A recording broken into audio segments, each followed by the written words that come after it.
Assalamualaikum warahmatullahi wabarakatuh. Iki ngaji santai-santai nama muhasabah.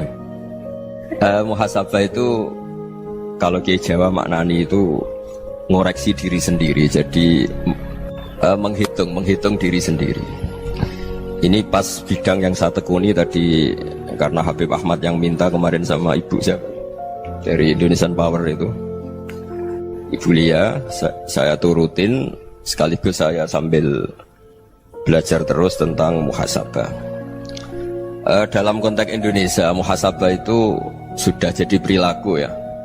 Karena dulu orang tua saya, guru-guru saya kalau ngandani itu, bayangkan kalau kamu jadi dia. Jadi misalnya kita mentang-mentang atasan, otoriter sama bawahan, bayangkan kalau kamu jadi yang bawahan itu kayak apa? Laukun tamakanah, kalau orang Arab bilang bayangkan kalau kamu di posisi dia. Makanya guyonannya orang-orang Indonesia itu kan orang ngaramkan judi gitu, bareng dikasih tahu. Tapi yang menang anak jenengan, alhamdulillah. Ternyata ngaramkan itu karena ada anaknya. Kalau anaknya yang menang ya seneng. Meskipun itu guyonan, tapi saya punya padanan itu dalam kitab hikam. Nabi Ibrahim itu Khalilur Rahman, tentu bencinya minta ampun sama yang namanya maksiat. Suatu saat beliau diterbangkan di alam malakut. Itu kalau di hikam saya halaman 15 juga. Saya masih ingat betul. Mungkin kalau Anda beda halaman karena beda cetakan. Setelah diterbangkan di alam malakut, diperlihatkan sama Allah. Ada orang pezina, ada orang syaribul khomri, ada orang mabuk, ada orang macam-macam. Allah tanya sama Nabi Ibrahim, bagaimana pendapat kamu Ibrahim tentang mereka yang maksiat? Kata Nabi Ibrahim, ya Allah, habisi saja mereka. Mereka hidup di bumi engkau, makan rezeki engkau, kemudian mereka tidak taat sama engkau. Singkat cerita di fase itu, saya ulang lagi di fase itu, Allah nurutin sampai sekian peristiwa, mungkin 3 atau 4. Sudah, setelah sekian tahun Nabi Ibrahim lupa peristiwa itu, kemudian beliau diminta menyembelih anaknya. Ini versi kitab hikam. Memang versinya banyak tentang kenapa Nabi Ibrahim disuruh menyembelih anaknya. Ketika mau menyembelih anaknya, Nabi Ibrahim ragu. Huwa samratu fuadi, anak saya ini buah hati saya, kenapa engkau suruh menyembelih? Terus kata Allah, apa kamu tidak ingat ketika kamu saya angkat di alam malakut, kemudian kamu usul bunuh-bunuh, saya tidak mempertimbangkan usul Anda, tapi kenapa sekarang saya merintahkan kamu mikir gitu? Terus, ya karena ini anak saya ya Allah.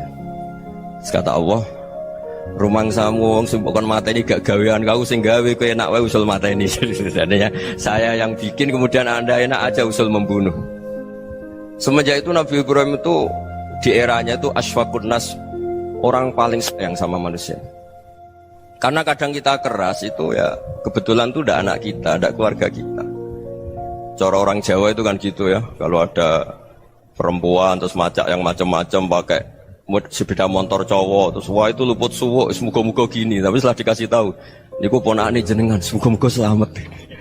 Jadi jangan-jangan kemarin ahlil ma'asi itu kebetulan itu tidak keluarga kita. Kalau keluarga kita yang pernah salah pada kita, semangat kita mintakan maaf. Jangan-jangan kita didikte hukum sosial gitu. Jadi orang yang salah, kebetulan itu orang yang menservis kita, atau keluarga kita, atau orang dekat kita. Jangan-jangan semangat kita mintakan ampun. Tapi kalau sama orang lain, kebetulan musuh kita semangatnya minta itu kena azab. Nah ini yang nggak boleh dalam Islam. Islam mengajarkan niru Rasulullah SAW, Nabi itu rahmatal lil alamin. Bahkan kemarin saya ngaji virtual sama beberapa habaib. Ada Habib Ali Al-Jufri dari Mesir, ya. Ada Habib Alwi dari Kuitang, ada Habib Nabil Al-Musawa.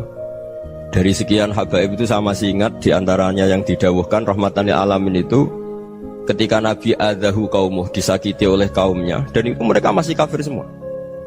Itu mereka dapat doanya Nabi, Allah mahdi qaumi fa innahum la ya'lamun. Kayak apa baiknya Nabi, orang yang menyakiti, yang melukai, tapi Nabi masih berdoa, Allah mahdi qaumi fa innahum la ya'lamun. Sayyidina Umar dapat doanya Nabi itu ya khina kana kafiran, ketika masih kafir didoakan, Allahumma aizzal Islam bi Umar. Itu ketika masih kafir. Itu pelajaran bagi kita bahwa yang sedang tidak cocok pun itu berdapat doa kita. Ya doa supaya kondisi kita baik, hari tambah baik. Karena agama ini Saya berkali-kali bilang limangka nayarjuwa hawal yawmal akhir. Agama ini diperuntukkan bagi yang selalu punya harapan pada Allah Subhanahu wa taala. Saya cerita muhasabah ini tentang hubungan kita dengan Allah. Di Indonesia itu banyak orang fasik, banyak orang nakal. Ya di mana-mana orang nakal itu ya mayoritas, wa aksaruhum fasikun. Tapi berkahnya harapan. Mungkin saya kira nakal sok benda, mungkin saya kira sholat sok ben sholat, mungkin sekarang belum sakhok, belum dermawan, suatu saat dermawan. Barokahnya itu kefasikan ini dianggap sementara, sedang fasik, sedang tidak benar. Karena kiai-kiai kita, para guru-guru kita, para habaib utamanya itu mesti bilang semoga husnul khotimah. Nah barokahnya doa itu semoga husnul khotimah itu menjadikan satu pola sosial. Yang sedang fasik ini masih diharapkan jadi lebih baik, jadi lebih. Sehingga kita tidak ngambil sikap ekstrim, yang ingin menghabisi atau ingin mengadili, tidak. Karena selalu kita punya harapan. Dan agama ini limangka nerjuwa hawal yawmal akhir. Bayangkan itu kalau yang nakal itu anak kamu. Pasti kamu nggak ingin kan langsung dapat azab, dapat apa. Padahal kita semua jadi tokoh ini abul kulli, bapak dari semuanya. Sehingga ketika Rasulullah SAW jalan-jalan kemudian melihat perempuan sedang menyalakan api. Kalau apinya mati ditiup, anaknya dijauhkan. Nanti kalau sudah jauh dari api, anaknya digendong lagi. Terus kata Rasulullah, matur ke semua sahabat, Aro'aitum anna hadih tarihatan waladaha alan nar. Apa kamu berpendapat bahwa perempuan ini akan melemparkan anaknya ke neraka? Tidak ya Rasulullah. Tidak akan seorang ibu melemparkan anaknya ke api. Terus kata Rasulullah, Allahu arhamu min hadih biwaladiha. Allah lebih rahman, lebih rahim dibanding orang tua ini kepada anaknya. Ini yang harus kita kenalkan terus, kita kampanyakan terus, supaya orang hubungannya dengan Allah itu nyaman, asik. Sehingga dengan demikian selalu ada harapan bahwa yang sedang nakal ini suatu saat tobat. Kita tidak boleh menghukumi pasti begini, pasti gini, itu tidak wilayah kita. Itu juga yang dicontohkan Rasulullah SAW. Secara lahir Nabi itu nggak berkenan sama Wahsy, karena Wahsy itu salahnya salah fatal karena membunuh ahabban nasi ila Rasulillah, yaitu membunuh Sayyid Hamzah. Jadi ketika Wahsy tobat, Nabi itu terima tobatnya. Dan ketika beliau dengan basariyahnya agak siap ketemu Wahsy karena harus ingat Sayyid Hamzah, basariyahnya diturutin. Oke, kamu iman, saya turutin, tapi jangan sering ketemu saya. Karena kalau ketemu kamu, saya masih ingat sama paman saya, Sayyid Hamzah. Kita bisa ngelola seperti itu. Kita tidak cocok sama orang, bagaimanapun mereka umatur Rasulullah SAW, kita tetap mencintai mereka. Misalnya kalau beda agama, mereka sama-sama orang Indonesia, kita mencintai mereka atas nama warga Indonesia. Tapi kalau misalnya potongannya ora cocok, beda kultur, bawaannya itu mangkel no coro Jawa, ya bisa diilmoni, jangan ketemu. Wong sudah tidak cocok, ingin ketemu nyari solusi. Roh ini tok seneng itu kan ya repot gitu. Ya sudah kalau nggak mati cocok ya jangan sering ketemu. Dan itu kita bisa memanage seperti itu tuh bisa. Saya berkali-kali cerita tentang Imam Syafi'i. Kalau dikasih tahu ya Imam Abu Abdillah, panggilannya Imam Syafi'i, tetangga anda ini ternyata banyak yang nggak senang anda. Jawabnya beliau senang. Ya bagus kalau nggak senang saya, ndak utang saya kata. Jadi gara-gara saman seneng aku ngatur aku ini kan. Dan mungkin saman rasa seneng kan ya enak. Jadi hidup itu dianggap happy. Kalau seneng ya teman silaturahim, kalau nggak seneng ya nggak bakal utang gitu. Baru kayak seneng itu nggak ganggu. Gitu. Jadi dulu itu orang bisa ngelola seneng tidak seneng itu bisa. Karena ada kearifan hubungan dengan Allah Subhanahu wa ta'ala. Hidupnya selesai karena masyghul bi dzikrillah, mereka sibuk dengan Allah. Makanya kata ulama-ulama tasawuf, kamu jangan melihat manusia perilakunya, tapi kamu juga harus ingat yang gerakkan semua itu Allah Subhanahu wa ta'ala. Dengan demikian kita farah, kita senang. Makanya Nabi kalau ngutus Anas bin Malik kemudian nggak kesampaian yang diinginkan karena Anas main. Ketika garwa-garwani Nabi agak tersinggung, Nabi andaikan Allah menghendaki yang saya inginkan kesampaian, pasti itu kesampaian. Jadi dianggap kegagalan Anas gak manggil yang dituju Nabi itu ya kersane Allah, ya enteng saja. Sayyidina Ali lebih parah lagi yang dialamin. Itu dalam beliau kalau dipanggil itu gak cepet-cepet ke sana. Ketika ditanya, kenapa kamu tak panggil gak cepet ke saya? Amin tu ukubatak, karena aku tahu kau orang baik itu pemaaf. Jadi makanya orang-orang soleh dulu itu bodoni itu. Makanya sekarang kalau ada orang bodoni itu mesti dibidik orang soleh. Kalau orang-orang soleh itu kakean husnudzon lagi sering dibodonin. Abdullah bin Umar itu masyhur itu. Kalau ada budaknya sering sholat, sergap sholat itu dimerdekakan. Akhirnya nggak sholat pun pura-pura sholat. Akhirnya juga dimerdekakan. Ketika ditanya, kenapa engkau merdekakan?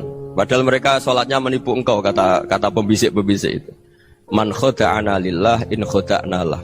Dia nipu atas nama Allah, berarti saat tertipu juga atas nama Allah. Gak masalah dong, semuanya demi Allah Subhanahu wa ta'ala. Jadi ketika kita ketemu mensifati Allah Ta'ala itu ghafir, Allah pemaaf. Jangan kamu gak fair untuk diri kamu nyifati Allah ghafir, pada orang lain Allah kamu sifati syadidul iqab.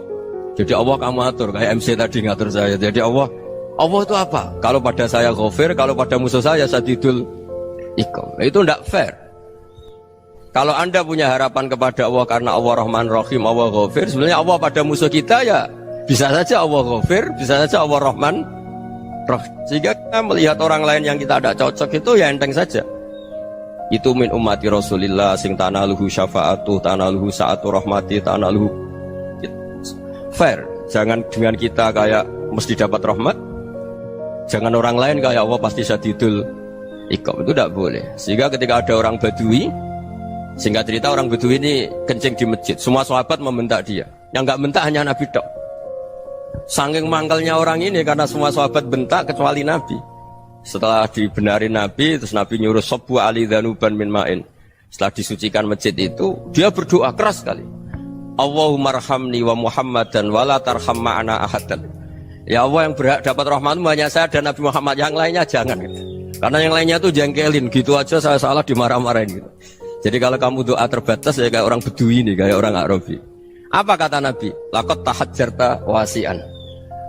Allah yang rahmatnya luas menjadi kamu sempitkan. Karena kamu mau atur Allah hanya rahman pada Indonesian Power, pada NU, pada kita, yang orang lain gak perlu dapat. Itu kan kasihan Islam, karena Islam terus gak dimiliki semua orang. Allah gak dimiliki semua orang, Rasulullah gak dimiliki semua orang, karena dipek NU, dipek ormas tertentu, dipek, gak boleh seperti itu. Gak boleh takhasyar tawasian, kata Nabi, gak boleh mempersempit zat yang rahmatnya itu luas. Ini semoga etika ini kita pakai di Indonesia. Yang sedang fase kita harapkan lebih baik. Yang sedang nggak dapat hidayah kita doakan dapat apa? Hidayah.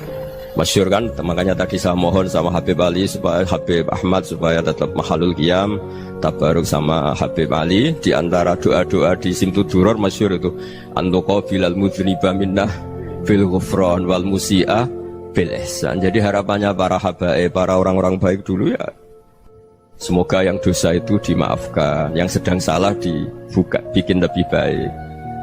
Nabi itu tugasnya juga gitu. Wastaghfir li dzambika walil mu'minina wal mu'minat. Nabi itu tugasnya juga memintakan ampun yang sedang salah. Nah ini cobalah jadi etika kita, muhasabah kita. Jadi muhasabah itu cara berpikir kita set, kita pikir ulang. Ternyata semangatnya seorang Nabi itu wastaghfir li dzambika walil mu'minun. Semangatnya itu memintakan ampun. Orang ahli tafsir tahu semua kalau Nabi itu tidak mungkin dosa. Jadi itu khitabun lin Nabi wa urida bihi ummatu, itu khitab Nabi, tapi yang dimaksud itu umatnya, karena Nabi tidak akan mengalami dzambun, tidak akan mengalami dosa. Sekarang enggak, kadang-kadang kita ini kalau orang lain salah itu semangat. Kalau di perusahaan ada teman salah, apalagi pimpinan salah itu seneng, barokahnya salah bisa ganti kan gitu. Ya, jadi kalau mungkin di dunia tokoh juga gitu, barokahnya ada tokoh salah, kita yang jadi populer sendiri, tidak boleh seperti itu. Kita harus salimus sodri di jami'il muslimin. Jadi ini harus dilatih. Saya tadi matur sama Habib Ahmad, latihan kita jadi hidup. Nabi itu kalau resep jadi wali itu kata Nabi gampang. Kata Nabi, kalau kamu ingin disenangin Allah, ya sudah. Kalau kamu asbahta wa amseta gini-gini, perasaan kamu, kata Nabi, jangan punya perasaan ghil sama orang muslimin. Itu sudah wadzalika min sunnati. Makanya Nabi ngendikan la yablughni ahadun an ahadin syai'an. Ada yang baca la yuballighni ahadun an ahadin syai'an. Seseorang jangan melaporkan ke saya tentang salahnya yang lain. Fa inni akhruju ilaikum wa ana salimus sadri. Karena saya ingin ketemu sampean semua dalam keadaan salimus sadri, tidak punya perasaan apa-apa. Karena kalau nurutin pembisik, nurutin informasi itu ya repot, karena orang pasti sepihak. Ada kiai yang top datang ke kampung-kampung ning desa-desa, kata yang seneng itu punya akhlak. Wah itu bagus orang besar datang ke kampung-kampung. Kata yang nggak seneng, Oh itu jobnya kiai kecil kok diambil, itu kan ya kasihan itu kan sudut pandang. Makanya saya sering bilang akal kita ini cukup untuk mentasdik Rasulullah Shallallahu Alaihi Wasallam. Meskipun perasaan kita kadang orang Jawa itu beda. Saya berkali-kali bilang sama peneliti dari Jogja, kenapa sih Gus para nabi itu kok poligami istrinya banyak? Nabi Dawud katanya itu berapa? Nabi Sulaiman malah jumlahnya agak terbatas ini. Nabi Muhammad itu paling sedikit. Saya tanya gini, perempuan itu orang lemah, jadi kalau nolong orang satu gimana baik, kalau nolong orang dua ya lebih baik, ya sudah kira-kira seperti itu. Paling tidak akal kita masih tahu kalau orang baik itu kan mesti baik, nolong orang satu baik, nolong orang dua ya lebih baik, nolong orang tiga lebih baik. Tapi kalau kamu orang nggak baik, satu saja kamu terlantarin, kamu miskinkan, kamu ya tinggal diukur kan. Kalau orang baik nambah baik, tapi kalau orang buruk tambah buruk. Nah itu akal. Akal kita bisa menganalisis kenapa sih nikah itu ada yang poligami, ada yang enggak. Ya sudah, ukur saja diri kamu. Misalnya kayak saya elek keriting, rabi terus, mau perbanyak wong elek, orang perilaku netok, raine dadi elek kabeh gitu. Tapi nak kowe ku ganteng, alim, ganteng, sugih, anake ganteng-ganteng, berhubung kowe saleh ahli swarga kabeh, mertua yo bangga karena karir kamu meyakinkan. Ini mertua kamu aja gak bangga mau nambah.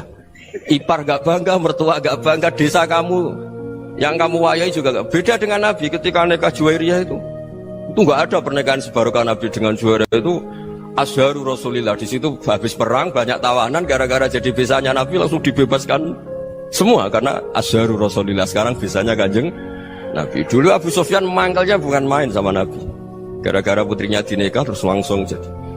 Kalau kamu kan enggak, nikah satu, nikah lagi, satu kampung musuhi kamu karena istri pertama ya cemburu, yang kedua agak bangga. Oh itu selesai itu di dunia wal akhirah. Maksud saya nganalisis Islam itu harus pakai akal. Dan akal yang dipakai, ini saya bawa ke kitab Ihya, adalah pikiran-pikiran para ulama. Makanya ketika Imam Ghazali ketika ditanya fakaifa bi muslimin fasikin asawaha fi jami'i amri, kalau ketemu orang fasik, orang Islam tapi fasik, perilakunya nggak ada yang benar. Kata Imam Ghazali jawabnya lucu, aneh. Mamin muslimin illa wa islamuhu ta'ah. Tidak ada orang Islam kecuali dia mau Islam, membenarkan Allah dan Rasul itu sudah taatnya dia. Kok kamu tidak bisa melihat taatnya dia? Dia pikirannya kan ini pemabuk, ini tukang apa. Tapi kata Imam Ghazali, sebenarnya kamu masih bisa berpikir positif. Mamin muslimin illa wa islamuhu ta'ah. Tidak ada seseorang Islam ketika dia milih Islam itu pasti ada taatnya, yaitu tasdik pada Allah dan tasdik kepada Rasulullah Shallallahu Alaihi Wasallam. Jadi dengan pola seperti itu, maka di antara guru-guru kita yang modern ya di era Mbah Maimun, di sini ada Habib Ahmad, Habib Salim, syair yang sering dibaca beliau adalah ada orang munajat sama Allah. Ini cerita munajat. Itu orang itu ngendikan gini, ana muznibun, ana mukhtiun, ana asi, huwa rahimun, huwa ghafirun, huwa afi. Ya Allah, saya mukhti, saya orang yang salah. Ana muznib, saya orang yang dosa. Ana asin, saya sering maksiat. Tapi engkau ya Allah, engkau ghafir, pemaaf. Engkau rahim, maha pengasih. Engkau afin, yang mudah memaafkan. Kata orang ini, ya agak kurang ajar, tapi saking senengnya sama Allah. Qobal tuhunna salasatan bisalasat. Ya gini saja ya Allah, sifat engkau diadu dengan sifat saya. Engkau Tuhan, Gusti, nggak boleh kalah gitu. Terus wasatahliban ausofu ausofi, dan engkau pasti pemenangnya gitu. Jadi ada orang rayu Allah dengan cara seperti itu ya ada ya. Saya ini manusia, salah saya banyak. Engkau ampunannya banyak. Engkau Tuhan, Gusti, nggak boleh ampunan Anda, ampunan engkau kalah dengan salah saya. Nggak boleh Tuhan kok kalah. Jadi untuk supaya orang punya harapan gitu. Banyak juga wali-wali yang jadab ketika datang ke makam Rasulullah SAW. Itu kalau dongo ya agak kacau sebetulnya, cara syariat agak kacau. Ya Allah, engkau punya dua pilihan. Jika engkau menjadikan saya soleh, surah habibu, yang senang kekasihmu, yaitu Rasulullah SAW. Tapi jika engkau menjadikan saya fasik, surah adubu, yang senang itu setan. Monggo jenengan mau menyenangkan kekasih jenengan, mau menyenangkan musuh jenengan, monggo jenengan bebas kok memilih. Mestinya Allah ya senang menyenangkan kekasihnya. Jadi ya, intinya Allah dipaksa untuk menjadikan dia orang soleh gitu. Jadi kayak kemarin itu Pak Bu siapa yang kesini itu, kuliah ke sini itu sama Habib Ahmad. Saya pertama nggak mau, lama-lama Habib Ahmad. Ini gimana Gus? Orang taunya saya dekat jenengan, kalau nggak kasil saya malu. Waduh, ini kayak doanya wali yang tadi. Nggak punya pilihan, nggak ada pilihan. Jadi saya mohon muhasabah itu dimulai cara berpikir. Makanya di sini sebetulnya teks ini supaya dapat barokahnya Ihya. Ini kitab yang disenangi para habaib, para ulama. Sebetulnya teks di muhasabah itu redaksinya gini ya, yang lengkap. Hasibu anfusakum qabla an tuhasabu wa zinuha qabla an tuzanu wa tahayya'u lil ardil akbar. Jadi ada kata wazinu, jadi ukur. Perilaku Anda ini diukur, ditakar. Misalnya kita sebagai suami kan ya punya hal-hal yang kita tidak ideal. Corong Jawa mesti pesek, cara rezeki ya pas-pasan ya. Dan kita juga kalau makanya agak boleh tanya istri begini, apa saat cinta pertama Anda? Pasti Anda kecewa. Orang jadi istri hanya korban terakhir itu. Sudah. Karena orang kalau ngelamar kemana-mana gak jadi istri itu pasti korban terakhir itu. Jarang istri pilihan pertama, jarang. Ayo semua yang nikah. Rata-rata itu pilihan Anda pertama Pak, dari sekian ditolak di mana-mana terus. Ya perempuan terakhir. Kamu juga korban terakhir gitu. Itu wali-wali dulu kalau ngandani kita itu sederhana. Antal ini masyhur diceritakan Habib Zain bin Semit dalam kitab Al-Manhajus Sawi. Antalam tajid min nafsika kullama turid. Fa kaifa turidu min ghairika kullama turid. Kamu yang ingin ideal saja kamu tidak menemukan pada diri kamu untuk menjadi ideal. Kamu kan ingin ganteng, ingin punya uang banyak, ingin perilaku Anda sempurna. Anda saja yang punya keinginan tidak bisa mewujudkan keinginan Anda sendiri. Fa kaifa turidu min ghairika ma turid. Jadi antalam tajid min nafsika kullama turid. Fa kaifa turidu min ghairika kullama turid. Kamu yang punya keinginan saja. Misalnya saya ingin punya uang banyak, perilaku saya selalu benar, gak pernah salah. Loh, saya yang ingin saja dengan diri saya gak bisa untuk benar terus. Kok kamu berharap orang lain selalu benar? Jadi antalam tajid ya sama. Kalau kamu menuntut istri kamu itu ramah, neriman, apa kamu neriman sama wajah istri Anda gitu? Engko ya pola neng dindi jajaki sana jajaki sini, kamu sendiri ndak tahu apa. Jadi itu nasihat yang luar biasa. Antalam tajid min nafsika kullama turid, fa kaifa turidu min ghairika kullama turid. Kamu mau menghormati semua orang, ndak mau kan? Kemudian Anda berharap semua orang menghormati kamu. Kamu tidak ingin kan orang lain semua menghujat kamu. Sementara kamu enak aja menghujat orang lain. Makanya Rasulullah SAW luar biasa ketika bikin kaidah sosial. Apa la yu'minu ahadukum hatta yuhibba li akhihi ma yuhibbu li nafsi. Jadi kalau ukuran iman itu sederhana. Kalau sesuatu itu baik, nyaman bagi Anda ya bayangkan itu pada teman Anda. Misalnya Anda bangun tidur sudah acak-acakan, gak punya uang, utang jatuh tempo, kan gak ingin ketemu orang. Ya kamu jangan bertamu ke jenis ini karena dengan kamu yang alami juga gak siap ketemu orang. Makanya ada Habib Alim itu dilapuri sama seseorang. Beb, dulu teman saya itu ketika saya kaya itu sering main ke saya. Setelah saya miskin, mereka tidak main ke saya. Kata Habib itu bagus, sunahul begitu itu bagus. Coba kalau kamu dulu kaya, teman kamu main kan kamu gaya, di rumah ada makanan, bisa hormat tamu. Setelah kamu miskin jadi buruh manol di pasar atau buruh bikin boto, teman kamu datang, malu enggak kamu? Mendingan enggak datang gitu. Akhirnya baru, oh ya alhamdulillah kalau gitu. Loh ya kan dulu teman kita datang, kita ada Alphard, istri cantik, rumah bagus. Lah kita miskin, buruhnya orang pas dibentak-bentak, teman kamu udah datang. Milih datang kamu enggak kalau setelah kamu jatuh? Enggak kan? Jadi barokahnya ilmu itu terus. Ya, tapi kadang-kadang orang tuh, wah setelah saya miskin teman-teman enggak kasih kesini. Ya kalau kamu sudah jatuh, teman-teman kamu situ jadi tontonan. Ya mulai sekarang cara berpikir itu dirubah. Dulu yang namanya kiai itu kalau diundang orang itu ya agak-agak senang. Semenjak saya itu agak rubah. Mengundang kiai, ngatur kiai itu tak haram-haramkan ya ada lumayan lah sekarang itu sudah mulai agak beretika. Dulu itu ngundang tuh tanggalnya ditentukan, jamnya ditentukan, enggak mikir apa kiai saat itu nganggur, enggak. Punya wadifah, enggak. Dia milih tanggal yang dia nganggur, enggak mikir pas itu kiainya nganggur apa, enggak. Ya saya hanya cerita aja, kamu tersinggung ya monggo, boten ya monggo itu kan. Jadi saya mohonlah supaya tadi saya juga matur ke Habib Ahmad. Jadi untuk orang merasa ikut sunnah Rasul itu gampang sekali kata Sayyid Muhammad. Dulu Nabi berpakaian ala daerahnya. Kalau mikot ya pakai mikotu baladi. Karena Nabi orang Madinah dan beliau berdomisili di Madinah, ya misalnya mikotnya dari Bir Ali misalnya. Tapi kalau Anda orang kawasan Tanim mau umrah ya dari Tanim. Misalnya kawasan Jirona ya dari Jirona. Artinya apa?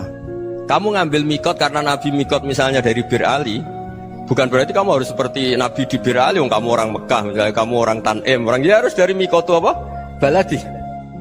Sama, makanya di fikih-fikih itu kalau teknik anak, Nabi orang Arab, halawiyatnya kurma ya kurma. Kalau orang Jawa sedegan, semua bodoh-bodoh.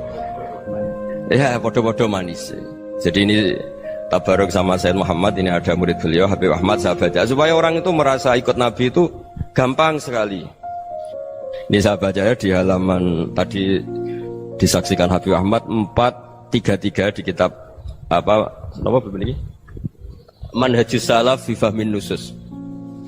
Itu kata Sayyid Muhammad, wa kanat sunnatu Rasulillah annahu yat'amu ma yajiduhu fi ardi wa yalbasu ma yajidu wa yarkabu ma yajidu mimma abahu Allah taala. Faman istamala ma yajidu fi ardi fa huwa al-muttabi' lis-sunnah. Kama annahu hajjal baita min madinati. Faman hajjal baita min madinati nafsihi fa huwa al-muttabi' lis-sunnah. Wa illam takun hadhil madinatu tilka. Jadi intinya misalnya Nabi dulu itu ngasih sedekah kepada fakir miskin ya pakai dinar, dirham. Ya kalau orang misalnya sedekah pakai rupiah ya sudah ikut sunnah Nabi. Jangan, lu Nabi pakai dinar loh, kamu kok pakai rupiah. Dulu dinarnya Nabi udah ada tulisannya Bank Indonesia, kamu ada tulisannya Bank. Ya tidak ada seperti itu. Ya jadi misalnya Nabi sedekah pakai tamar atau pakai al-aqid, ya kita pakai beras, pakai apa. Supaya orang tuh bahwa Rasulullah itu milik kafatal linnas, milik semuanya. Sehingga merasa ikut sunnah Nabi itu ya semuanya. Makanya dulu Mbah Mun kalau motivasi saya supaya bombong, kalau orang Jawa bilang bombong. Wong Jawa mesti ono wong alim. Beliau menyontohkan mas itu Mbah Fadol, Senori, Mbah Ihsan Jambes. Itu bisa ngarang-ngarang kitab luar biasa. Padahal beliau bukan orang Arab. Imam Sibawai itu orang Persia, Imam Ghazali orang Tus itu juga ikut Persia. Kata Mbah Mun, wong sing ora Arab lah mesti untuk jatah alim kata beliau. Karena Nabi itu diutus kafatal linnas. Nanti kalau orang yang alim itu Arab tok, berarti tidak ada perwakilan dari Afrika, dari Asia Tenggara, dari mana-mana. Makanya karena Nabi statusnya itu kafatal linnas. Jadi kita harus bangga sebagai Muslim, sebagai orang Indonesia karena misalnya Wali Kutub. Dulu terkenalnya hanya ada di Yaman, di mana. Ternyata pernah ada juga di Indonesia dan seperti Habib Abu Bakar Segaf Gresik. Jadi ya artinya kan tetap orang Indonesia meskipun beliau zuriyah Rasul kan ya sudah orang apa? Orang Indonesia. Zuriyahnya Habib Ali Simtuduror sekarang di Solo. Jadi Indonesia juga dapat alawin banyak dari Sadatin al-Alawin juga banyak.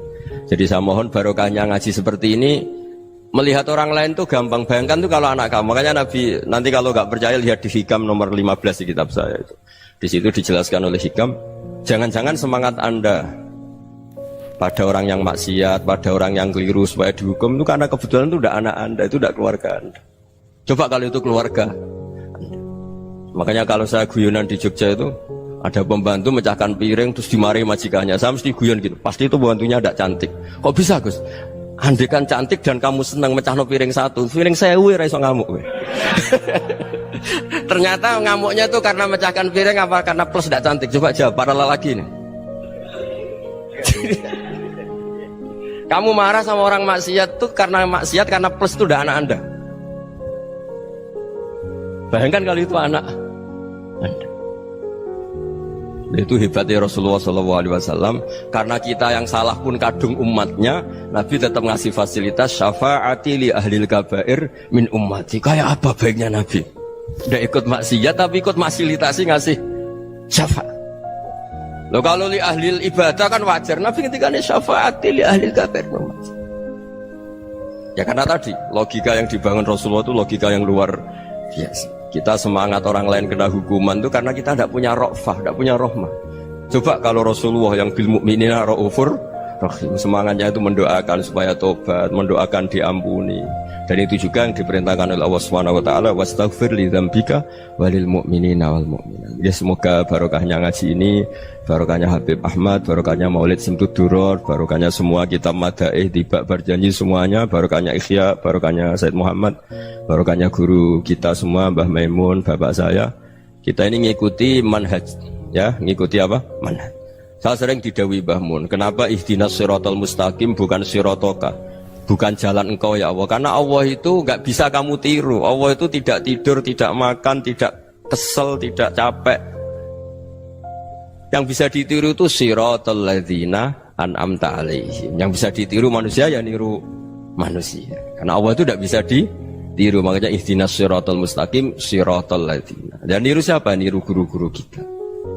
Termasuk niru cara pandang. Jadi misalnya ada orang awam di rumah itu hanya delok reng, delok tikus liwat, itu kan kayak nganggur. Kok ora tahajud malah main delok reng.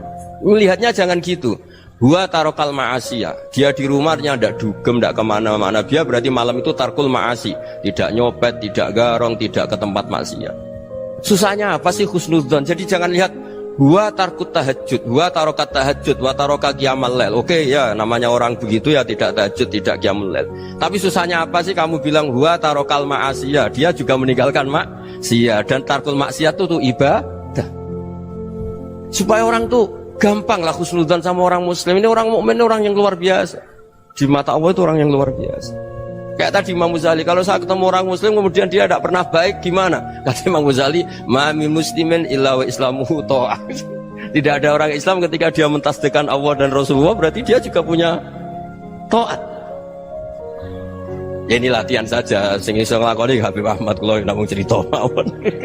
Kula cerita secara akademik, saya punya kitab, saya baca, dan alhamdulillah kita paham barokahnya para guru, dan supaya terbiasalah. Sebaik-baiknya ibadah husnudzonni billah wa husnudzonni bil mu'minin. Soal tidak cocok ya diilmoni tadi ya, namanya nggak cocok ya jangan sering ketemu. Seperti Rasulullah SAW, beliau karena sangat mencintai Said Hamzah, ketemu orang yang pernah begitu sama Said Hamzah ya beliau secara basyariah tidak siap. Tapi beliau secara cara bahasa sekarang, secara profesional, kalau beliau seorang nabi dan harus menerima tobatnya siapapun ya diterima. Saya meskipun dengan A, B gak cocok karena dia begini-begini sama saya, tapi saya ingat dia sholat, dia baca sholawat, dia mencintai Rasulullah, ya kita hormat. Ya soal gak cocok ya di manage tadi ya, zuruhiban tasdid huban. Kalau gak pati cocok ya jangan sering ketemu, bawaannya enak nanti. jadi ya semuanya itu diilmoni lah. Makanya ngendikane Ma'ruf Al-Qurhi ada yang baca Al-Kharqi, mangqala fil yaumi salasa marrat wa marham ummata Muhammad kutiba minal abdal. Karena semangat mencintai siapapun satu hari sering baca marham ummata Muhammad wa ma asli ummata Muhammad wa ma tajawaz an ummati Muhammad, itu mesti kutiba minal abdal. Dia pasti termasuk wali abdal. Maksudnya semangat mencintai ya dilatih lah. Misalnya Indonesia Power atau PLN, andai kan tidak ada PLN itu kayak apa? Orang nggak bisa ngaji, tidak bisa aktivitas. Ya barokahnya ada PLN, barokahnya jasanya. Kita sadar, tidak semua kebaikan kita ini memenuhi keinginan orang banyak. Orang banyak ingin listrik, ingin saluran apa, dan itu kadang yang mewujudkan orang lain atau kelompok lain. Ya karena itu manfaat ke orang lain ya kita doakan. Karena khairunas anfa'uhum linnas. Sehingga kita terbiasalah ngakui orang lain. Seperti semangatnya Rasulullah SAW, semuanya itu didoakan, semuanya diinginkan kebaikannya. Bahkan Nabi gak putus asa sampai di akhirat. Ketika Nabi lain sudah putus asa karena sudah akhirat, sampai dimintai syafaat semuanya bilang nafsi, nafsi. Karena merasa semuanya gak punya nyali di depan Allah. Karena ini sudah akhirat, sudah finish. Tapi apa Rasulullah? Analah. Ya udah, saya sanggup mensyafaati kalian. Terus kata Nabi, fa'atiyal arsya. Saya mendatangi aras fa'akhirru lahu sajidan, saya sujud wa ahmaduhu bima hamida 'allamaniha rabbi. Kemudian saya tetap muji Allah dengan pujian yang terus menerus. Padahal sudah di akhirat, sudah finish. Nabi dimintai syafaat masih sanggup karena Nabi tahu akhirat tidak bisa mendikte Allah, tidak bisa Allah terus bilang, "Ya Allah ini akhirat loh, engkau sudah tidak boleh mensyafaat." Tidak bisa. Allah tidak bisa diganggu akhirat. Allah tidak boleh dibatalkan rahmannya oleh akhirat. Allah tetap Rahman Rahim abadal abad. Dan Nabi tahu itu. Makanya kata para ulama, fa Muhammadun ahmadu min ghairihi. Jadi Nabi Muhammad namanya dua, yang terkenal. Sebenarnya banyak yang terkenal dua, Muhammad sama Ahmad. Ketika Nabi punya nyali memuji Allah di akhirat atau sudah di akhirat, Itu fa Muhammadun ahmadu min ghairi. Ketika Nabi lain sudah tidak punya nyali muji Allah karena sudah akhirat, Nabi Muhammad tetap berani muji Allah di saat seperti itu. Makanya ahmadu di situ kata ulama itu af'al tafdil. Fa Muhammadun ahmadu min ghairi. Kanjeng Nabi lebih memuji Allah di saat yang Nabi lain sudah tidak punya nyali untuk muji Allah di saat itu. Makanya kata Nabi fa akhiru lahu sajidan wa ahmadhu bimahamida 'allamaniha rabbi. Akhirnya setelah lama gitu terus Allah ngendikan ya Muhammad irfa' ra'sak wasal tu'tah wasfa' tusyaffa. Sudah Muhammad, angkat kepala kamu minta apa saya turutin, dan kalau kamu ingin mensyafaati umatmu saya beri hak apa? Syafaat. Nah, semoga semangat itu juga menjadikan kita munajat bahwa rahmat Allah tidak terbatas, harapan juga tidak terbatas. Mungkin yang sedang nakal ya kita katakan sedang, jangan terus kamu pastikan wah ini mesti suul khotimah, mesti tidak orang baik. Ndak, agama ini liman kana yarjuha wal yaumal akhir, selalu bagi yang punya harapan. Ya, mugi-mugi dapat barokah semua. Mantu dengan kata wassalamualaikum warahmatullahi wabarakatuh.